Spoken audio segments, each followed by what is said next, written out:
What's up guys, welcome back to another video. Today's video we're talking the talking points of round 1 of Six Nations, which kicked off this past weekend. As we all know, it was an incredible weekend where we saw phenomenal rugby from the nations themselves. We saw Scotland make history, beating England in Twickenham, breaking an over 30-year drought, which was absolutely outstanding. Wales picking up a phenomenal second half victory over a gutsy and tough Irish side, even with a red card. But credit to Wales to fighting on so hard. It's an amazing achievement. There were a lot of question marks about Wayne Barnes' refereeing for both teams, so that's to be thought about. But again, phenomenal victory to Wales, nothing taken away from them. And then obviously France beating Italy quite convincingly, which has brought in a few other talking points as we move along in this tournament. But let's take a few highlights from this past weekend. Well, points can mean prizes this year, meaning that obviously you're seeing France dominating Italy. It could come down to a point scoring system at the end of this tournament where the team with the most points could win.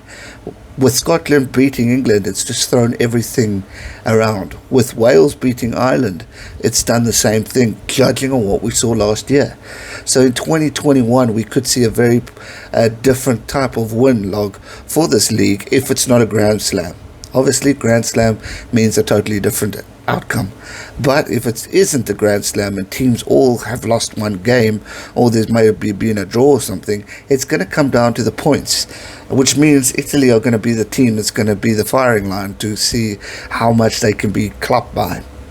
Unless, like I said just last week, unless they provide a shock of some sort in this tournament. But right now, after what we saw against France, it doesn't look that way. So that's point number 1. Dupont from France, probably one of the top scrum halves in the Six Nations right now. Absolute class, capitalizing on every opportunity, controlling the game like a genius. Phenomenal talent. We noticed him last in the Autumn Nations Cup. We are noticing him even more in the Six Nations of 2021. So phenomenal opportunity for this guy to just continue to build on that resume and become one of the most outstanding scrum halves in world rugby. He has the potential. Finn Russell currently winning the race to be a Lion King, meaning obviously with Sexton and Owen Farrell, and then you've got George Bridge, you've got Finn Russell in contention to wear the number 10 jersey for the Lions. You know, everyone's pretty much picking between those guys. But right now, after the performance that Finn Russell had against England and showing his comeback and his absolute skill, he's definitely standing out as a contender to take on the jersey. A lot of people actually want him to take on the number 10 jersey because some say Sexton's reached his prime. And Farrell's been getting a lot of hate in the media as well. So why not give the Scotsman a go at number 10? He's damn good and he's qualified enough to do it. So I wouldn't say no. Obviously Wales picking up that win, but are we convinced that Wales are on their mend back? Can we judge that performance to being Wales back? I'm sure we can, definitely. There will be some who probably say, it's one of those games, the red card made the decision. But there was 1 or 2 occasions where Wales were unlucky as well. And Ireland could have gone the other way around, where Wales might have got a card, and then who knows how they would have reacted. But at the end of the day, Wales picked up a win, and for that I give them credit. Wayne's coaching way definitely worked this past weekend, so thumbs up to them. Obviously, Azzurri Blues continue. Italy's losing streak has just continued as we saw France absolutely dominate them. Some said in a comment the other day, can we judge France's performance when you're playing against a team like Italy?